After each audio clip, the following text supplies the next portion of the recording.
At 78, Dirk Bogarde finally spoke their names, the men he loved, in silence. He once said, "The greatest performances are the ones nobody ever sees." And perhaps that was his final act. To the world, Dirk Bogarde was the epitome of British restraint. The calm voice, the poised posture, the unreadable smile. He was the face of post-war European cinema. Elegant, melancholic, and above all, untouchable. Women adored him. Critics praised him. Studios trusted him. And yet, in every photograph, in every interview, in every role he ever played, there was something missing. A pause between lines, a glance that lingered a beat too long, a silence that said more than words ever could. Because behind the curtains of Cannes, behind the stone villas of Provence, behind the locked drawers of an old wooden desk, there were names. 6 names. Names he never said out loud. Not in press conferences, not in memoirs, not even in the quiet comfort of old age. Until now. In a private collection discovered after his passing, tucked beside photographs, postcards, and letters, signed only with initials, a handwritten list surfaced. A list titled simply, "Those Who Knew." 6 men, some famous, some forgotten. One of them lived beside him for 40 years through red carpets and quiet illnesses. Another shared the screen with him in a film so charged it was described as intimate to the point of discomfort. One was known for his stormy eyes and colder heart. One, the 4th name, will leave you stunned. A man who once revealed a truth about Dirk that no fan, no director, no family member could believe. A man who didn't just see through the performance, but saw the actor. And then there's the American, the symbol of sadness in Hollywood, the final name. They say he and Dirk met one night in Paris. No photos, no press, only a record player, a bottle of wine, and 2 men who didn't need to speak to understand each other. Most people would call these stories rumors, whispers, but the postcards are real. The handwriting matches, the initials line up, and the silence is deafening. In the next few minutes, we're going to open that drawer piece by piece, letter by letter, memory by memory. And you will see a side of Dirk Bogarde the world was never allowed to see. Not because he didn't want you to, but because in his time it wasn't safe until now. Stay with us. The truth is in the details, and by the time we reach the 4th name, you'll never look at Dirk or him the same way again. Number 1, the one who stayed, Anthony Forwood. He was never in the spotlight, never took a bow, never gave an interview that made headlines. Yet for over 4 decades, he was the only constant in Dirk Bogarde's life. A man who remained quietly through the applause and the silence. Officially, he was Dirk's manager. That was the line on paper, repeated in press releases and whispered in studios. But what kind of manager moves in with you, vacations with you, shares your breakfast table for 40 years, and is still there when the nurses call at midnight? They met in the early 1950s. Dirk on the rise, Anthony easing out of acting into something more private. They clicked instantly, not with sparks, not with drama, but with a kind of quiet understanding. While others called it a close working relationship, those who saw them off camera said different things. Things that never made it to the tabloids but echoed in handwritten notes, photographs, and the rare smile captured between them. In one image taken on a sunny afternoon in Provence, Dirk and Anthony sit under a tree, books in hand, wine glasses half full. They aren't posing, they're just there. And in that stillness, you see it. Not romance in the traditional sense, but something far older, far deeper. A bond forged in privacy and tested in decades of hiding.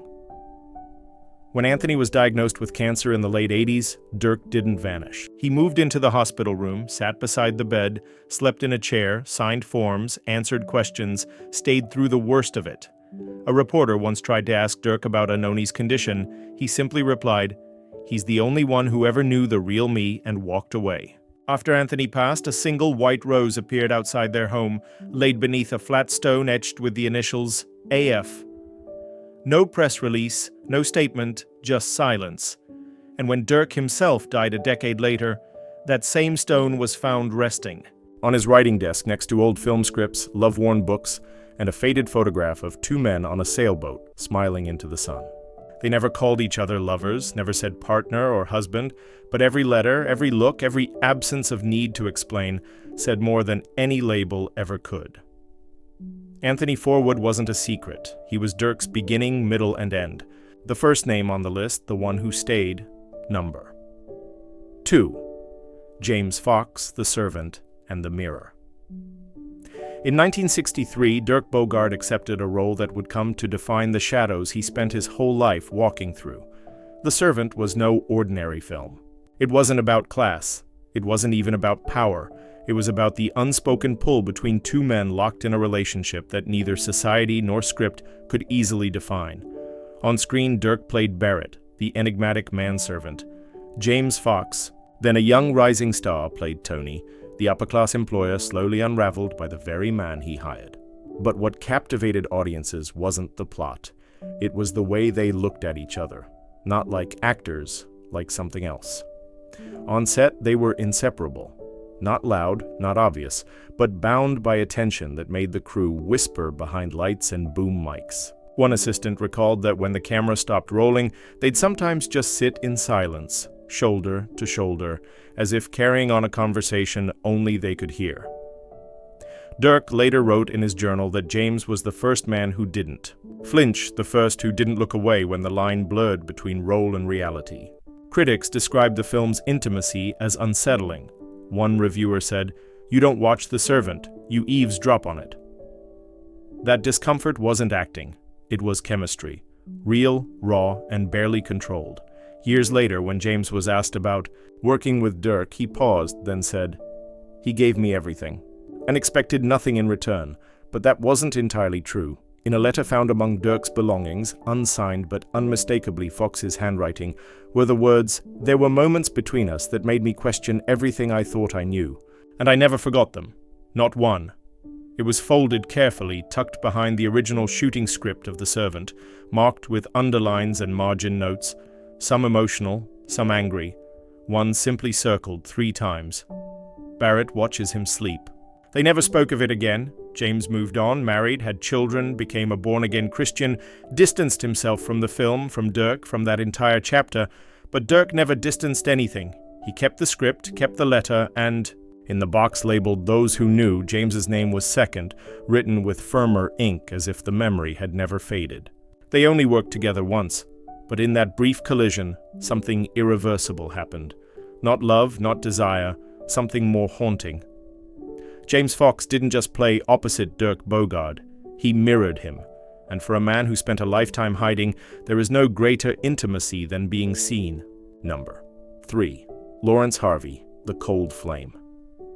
He walked into every room like he'd already won.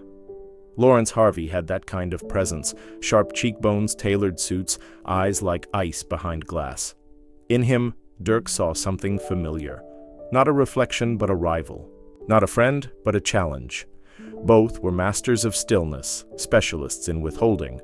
Both were beautiful in a way that made people uncomfortable, and both, beneath the headlines, beneath the fan letters, were utterly alone. They moved in. The same circles, dined at the same tables, smiled at the same cameras, but something else stirred beneath the surface. A photo from the 1959 BAFTA after-party captured a moment that wasn't meant to be caught. Dirk seated alone with a drink, glancing sideways. And there, in the soft blur of the background, Laurence staring at him. Not with warmth, not with malice, just fixation. Whispers started soon after. Not in the papers, but in the dressing rooms, in the bars, in the silences between takes. They were too similar to get along, one director said, which is why they never left each other alone. They never worked together, not even once. But they were often seen leaving the same events minutes apart, the same hotel lobbies, the same hidden corners of London's private clubs, and always, never together, always just missing. Laurence was known to be private, evasive, complicated. Rumors surrounded him for years about things unspoken, roles declined, relationships that never reached daylight.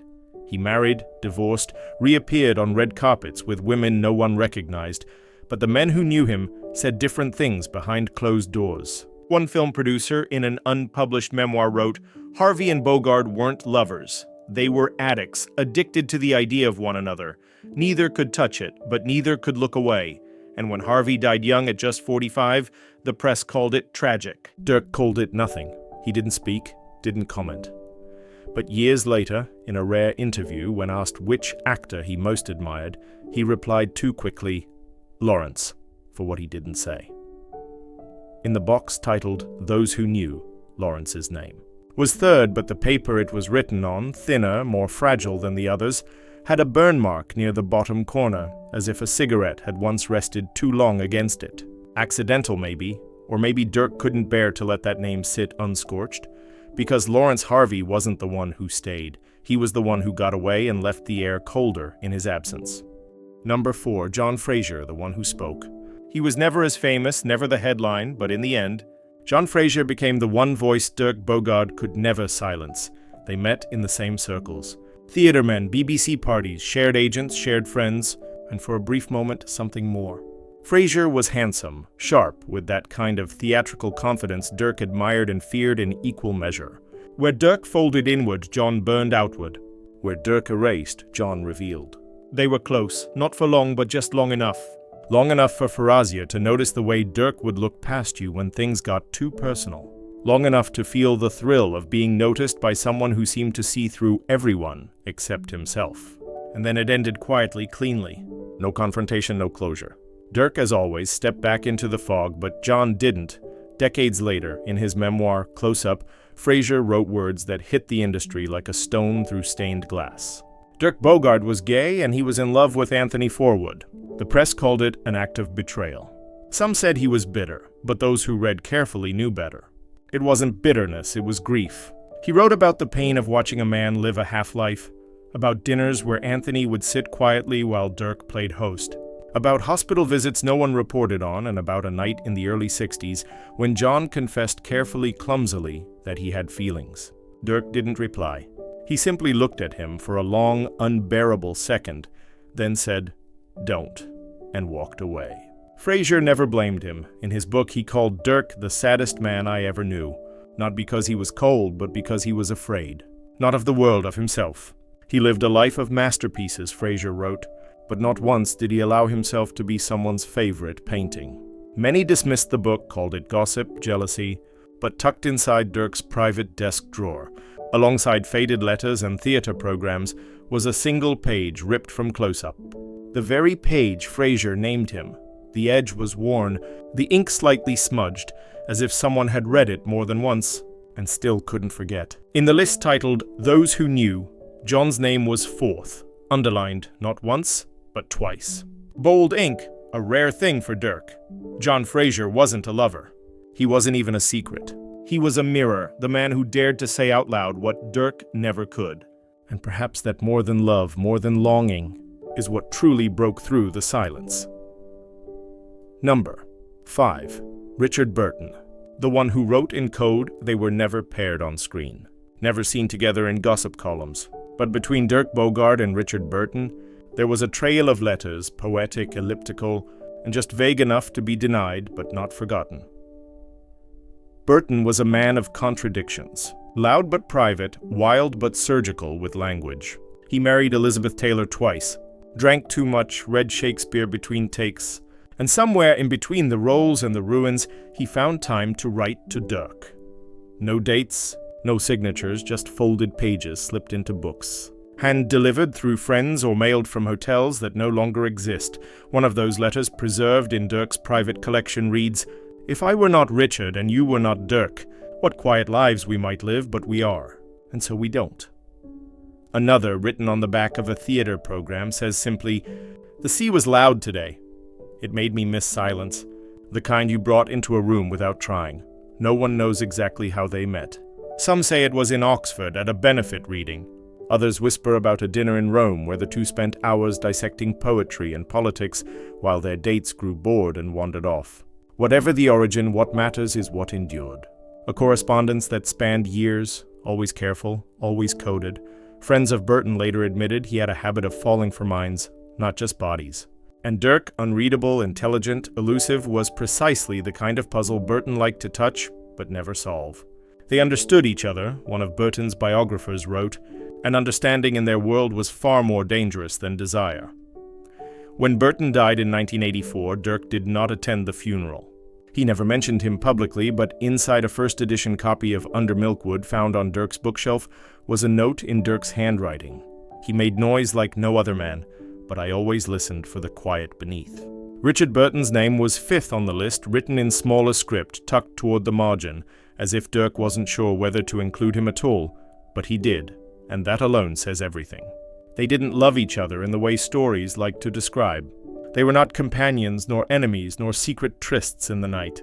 There was something more rare. Two men who spoke in riddles and still somehow understood. Number 6. Montgomery Cliff, the stranger who understood. They never worked together. They never appeared in the same photo, nor were they seen together on red carpets or at dinners. Yet those who knew them both quietly, intimately say their meeting did happen once in Paris. No date, no press, no fanfare, just a quiet evening between two men who had run out of places to hide. Montgomery Cliff was already a ghost by then, not yet dead but fading. His face, once sculpted from marble and tragedy, had begun to carry the weight of years lost to silence. He spoke rarely, smiled less, but when he did, it wasn't polite. It was haunting. And Dirk, never one to approach, never one to risk the first step, saw in Monty something terrifyingly familiar. Someone who had suffered in the same silence, but allowed it to show. It said they met in a friend's flat near Montmartre. A piano in the corner, cigarette smoke curling above forgotten glasses of wine. The conversation was brief. Most of it, they say, was eye contact, glances, and then a poem. Rilke, maybe Yeats, whispered by Monty in a voice that cracked midline. Dirk didn't interrupt. He just listened, and when the poem ended, they both knew there was nothing more to say. No letters survived, no photographs, no gifts, just a voice memo discovered years later in a drawer of old cassette tapes labeled only with a question mark. It's faint. They're static, but a few words come through. He didn't look at me. He looked into me, and I think I needed that more than I knew. Was it Monty's voice? Experts won't confirm, friends won't speak, but the handwriting on the tape's envelope, that was Dirk's. And that was enough. Montgomery Cliff's name was sixth on the list. Not underlined, not circled, just there, quiet, as if Dirk didn't want to disturb it. As if he was afraid that saying it too loudly might break whatever delicate truth had once existed between them.